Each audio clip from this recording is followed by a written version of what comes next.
Hello students, today we are continuing our lecture on chemical effects of electric current. Let's take the next section. Section 11.2 chemical effects of electric current. यानी कि जो electrical current है उसके क्या रासायनिक प्रक्रियाएं होंगी या क्या केमिकल इफेक्ट होगा. In class 7 we have learned some effects of electric current. Class 7 में हमने कुछ इलेक्ट्रिक करंट के जो असर है वो पढ़े थे. Can you list these effects? क्या आप उनकी लिस्ट बना सकते हैं? What effect does the current produces when it flows through a conducting solution? क्या असर करंट पैदा करता है जब वह एक कंडक्टिंग सॉल्यूशन से गुजरता है? Let's find out. हम पता करते हैं. एक्टिविटी 11.6. ये एक्टिविटी 11.6 दी गई है. Take out carbon rods carefully from 2 discarded cells. 2 खराब सेल्स हैं, उनके जो कार्बन रॉड्स होते हैं उन्हें ध्यानपूर्वक निकाल लीजिए. Clean there metal caps with sand paper.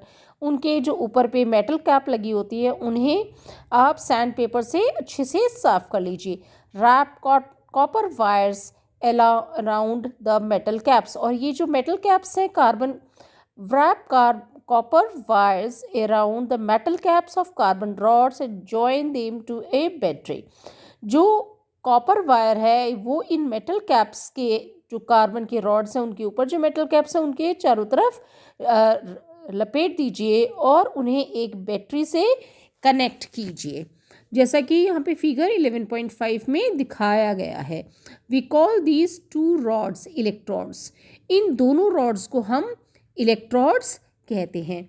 Instead of carbon rods you may take 2 iron nails about 6 centimetre long. इसकी जगह पे आप 2 लोहे की कीलें भी ले सकते हैं लगभग 6 सेंटीमीटर लंबी. Pour a cup full of water in a glass और प्लास्टिक बाउल. एक बाउल में एक कप पानी प्लास्टिक के या ग्लास के बाउल में डालिए. Add a teaspoon of salt or a few drops of lemon juice to water to make it more conducting. अब 1 चम्मच नमक या कुछ बूंदें नींबू के रस की पानी में डालिए ताकि वो ज़्यादा कंडक्टिंग हो. Now immerse the electrodes in this solution. अब जो इलेक्ट्रोड्स हैं उन्हें हम इस सॉल्यूशन में डाल देंगे. Make sure that the metal caps of the carbon rods are outside the water.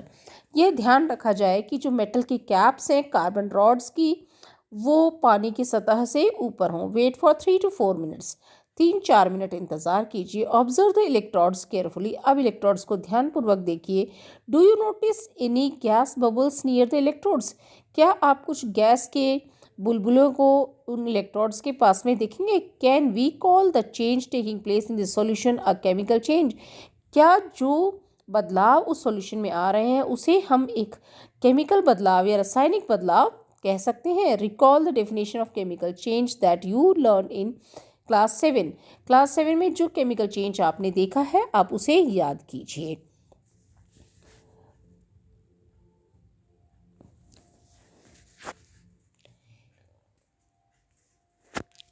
ये मैं आपको बताती हूँ कि जो इसके अंदर जो क्या आते हैं हमारे पास जो एक्टिविटी 11.6 है इसके अंदर 2 कार्बन के रॉड्स को लिया गया है. यानी कि एक कार्बन रॉड ये है, एक कार्बन रॉड ये है. ओके. और इसके ऊपर के हिस्से में ये मेटल की कैप है. ये इसकी मेटल की कैप है. इन मेटल कैप को सैंड पेपर से रब करके और उसके बाद इसके ऊपर कॉपर के जो वायर्स हैं वो लपेटने हैं. ओके. तो ये हमारे हो जाएंगे इलेक्ट्रोड्स. हम ये जो कार्बन के रॉड्स की जगह पे नेल्स भी काम में ले सकते हैं जो कि 6 सेंटीमीटर की हो. उसके बाद क्या है कि हमने एक ये बाउल लिया है जिसके अंदर कि हमने पानी डाला है. ओके. और उसके अंदर हमने एक चम्मच सॉल्ट डाला है या कुछ नींबू का रस डाला है ताकि इस सॉल्यूशन को कंडक्टिंग बनाया जा सके. अब हमें जो ध्यान रखना है वो ये ध्यान रखना है कि जो आपका वाटर का लेवल है वो यहीं तक होना चाहिए ताकि जो मेटल की जो कैप्स हैं वो पानी के लेवल से ऊपर हों. अब हम जो ये बैटरी सिस्टम है इसको हम स्विच ऑन कर देंगे तो उसमें क्या है कि करंट पास करेगा इसमें से, और हम क्या देखेंगे कि जो ये इलेक्ट्रोड्स हैं इनके पास में कुछ गैस के बबल्स इकट्ठे हो रहे हैं। ओके, सो ये हमने डायग्राम के माध्यम से पूरा समझा दिया है, और वो बबल्स इकट्ठे हो रहे हैं इसका मतलब कि कुछ केमिकल रिएक्शन यहाँ पे कैरी आउट हो रहा है। The passage of an electric current through a conducting solution causes chemical reaction. जब इलेक्ट्रिक करंट इस कंडक्टिंग सॉल्यूशन से पास होता है तो केमिकल रिएक्शन होती है, यानी कि रासायनिक प्रक्रियाएं होती हैं। As a result bubbles of gas may be formed on the electrodes, और इसी की वजह से जो गैस के बुलबुले हैं वो इलेक्ट्रोड्स के पास में बनते हैं। डिपॉजिट्स ऑफ मेटल में be seen on the electrodes, या एक जो धातु है वो इलेक्ट्रोड्स के ऊपर डिपॉजिट होती हुई भी देखी जा सकती है। Changes of colour of solutions में ओकर, या जो कलर है उस सॉल्यूशन का उसमें बदलते हुए भी हम देख सकते हैं। The reaction would depend on what solution and electrodes are used, और ये जो रिएक्शन है ये इस बात पर निर्भर करता है कि कौन सा सॉल्यूशन लिया गया है और कौन से इलेक्ट्रोड्स काम में लिए गए हैं। There are some of the chemical effects, these are some of the chemical effects of the electric current. ये कुछ केमिकल इफेक्ट हैं इलेक्ट्रिक करंट के, कि यानी या तो वो गैस के बुलबुले हैं वो अपने को इलेक्ट्रोड्स के पास दिखेंगे, दूसरा डिपॉजिट ऑफ मेटल है वो हम देख सकते हैं, तीसरा है जो कलर है सॉल्यूशन का वो चेंज होते हुए हम देख सकते हैं। In 1800, a British chemist William Nicholson had shown that if electrodes were immersed in water and a current was passed, bubbles of oxygen and hydrogen were produced. 1800 में एक ब्रिटिश केमिस्ट विलियम निकोलसन ने देखा कि जो electrodes हैं उन्हें पानी में जब इंसर्ट कर दिया जाता है और करंट पास किया जाता है तो ऑक्सीजन और हाइड्रोजन के बबल्स बनते हैं। Oxygen bubbles formed on the electrode connected to positive terminal, oxygen के बबल्स उस इलेक्ट्रोड पे होते हैं जो पॉजिटिव टर्मिनल से जुड़ा हुआ होता है। बैटरी के and hydrogen bubbles are found on the other, और हाइड्रोजन के बबल हैं वो दूसरे इलेक्ट्रोड पे होते हैं जो कि नेगेटिव टर्मिनल से जुड़ा हुआ होता है। Bojo decided to test whether some fruits and vegetables also conduct electricity or not. बोजो ने तय किया कि वह टेस्ट करके देखेगा कि कुछ फ्रूट्स हैं, फल और सब्जियां हैं वो भी क्या इलेक्ट्रिसिटी या बिजली को कंडक्ट करती हैं या नहीं। He cut the potato into 2 halves and insert the copper wires of a tester into it. उसने जो आलू है उसे 2 हिस्सों में काटा और कॉपर के जो वायर्स हैं जो कि टेस्टर के वायर्स हैं उन्हें उसमें घुसा दिया। Okay, just then his mother called him and he forgot to take out the wires of the tester inserted into the potato. उसी वक्त उसकी माँ ने उसे बुला लिया और वह उन जो टेस्टर हैं जो उसने पोटैटो में इंसर्ट किए थे उन्हें निकाल नहीं पाया और भूल गया। When he came back after half an hour, he noticed that there was a greenish blue spot on the potato around one wire, whereas there was no such spots around the other wire.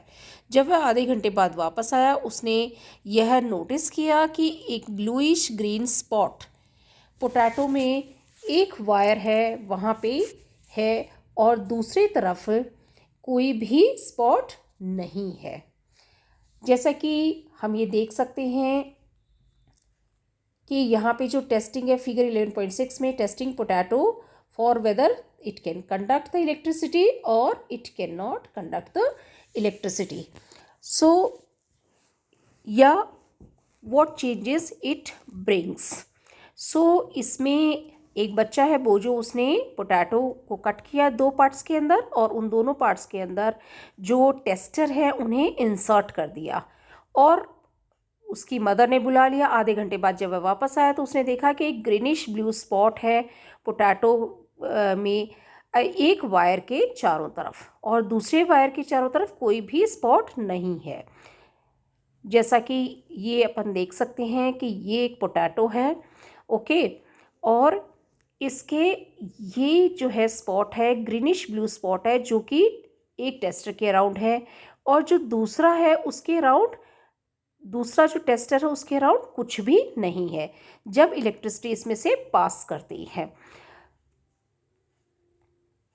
He was surprised with this observation and along with पहेली repeated this activity many times.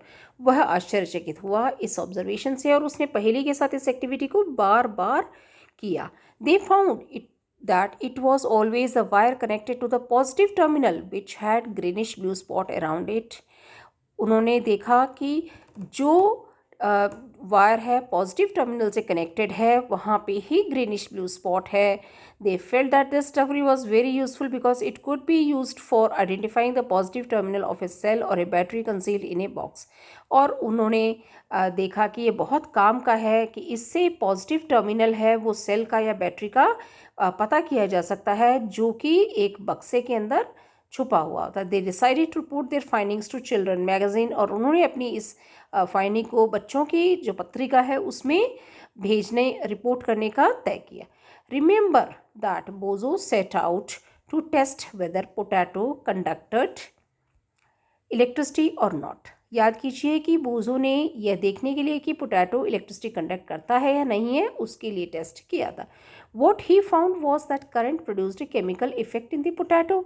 उसने देखा कि जो current है उसने एक रासायनिक प्रक्रिया उस पोटैटो पे की. To him this was very exciting. उसके लिए बहुत ही आश्चर्यचकित करने वाला था. In fact this is how science sometimes work. कई बार जो विज्ञान है वह इसी तरह से काम करता है. You are looking for something and you discover something else. आप कुछ और देखना चाहते हैं लेकिन आपको कुछ और दिखाई देता है. Many important discoveries have been made in this manner. और बहुत सारी जो डिस्कवरीज हैं वो इसी तरीके से की गई हैं. जैसे ये पोटैटो है जिसको क्या कहते हैं लिया था उसने और इसमें जो वायर्स है वो insert copper wires of tester है वो इसमें इंसर्ट कर दिए और मदर के बुलाने पे वो चला गया. आधे घंटे बाद आया तो उसने क्या नोटिस किया कि there is a greenish blue spot around one of the wires and there was no spot near the other end. So he repeated this activity. बहुत बार उसने उस एक्टिविटी को रिपीट किया और उसने नोटिस किया कि ये जो ग्रीनिश ब्लू स्पॉट है ये जो वायर पॉजिटिव टर्मिनल से कनेक्टेड है उसी जगह पे बार बार रिपीट हो रहा है और दूसरे साइड नहीं हो रहा है. इस तरीके से उसने टेस्ट करने के लिए कि वेदर इट कंडक्ट इलेक्ट्रिसिटी और नॉट ये एक्सपेरिमेंट किया था लेकिन उसे कुछ और फाइंडिंग्स इसके अंदर पता चली. So in this way he has publish those finding in children magazine और उसने अपने चिल्ड्रन मैगजीन में इन फाइंडिंग्स को पब्लिश किया. सो इस तरीके से हम देखते हैं कि जो है कंडक्ट कर रहे हैं इलेक्ट्रिसिटी को वो किस तरीके से कंडक्ट कर रहे हैं, कौन सा सॉल्यूशन काम में लिया जा रहा है और उसी के ऊपर डिपेंड करता है कि उसके अंदर कोई गैस का चेंज होगा या उसके अंदर कोई मेटल है उसकी प्लेटिंग होगी या उसके अंदर कोई चेंज होगा कलर सॉल्यूशन का. So we are finished with this topic. We'll be taking the next topic in next class. Thank you.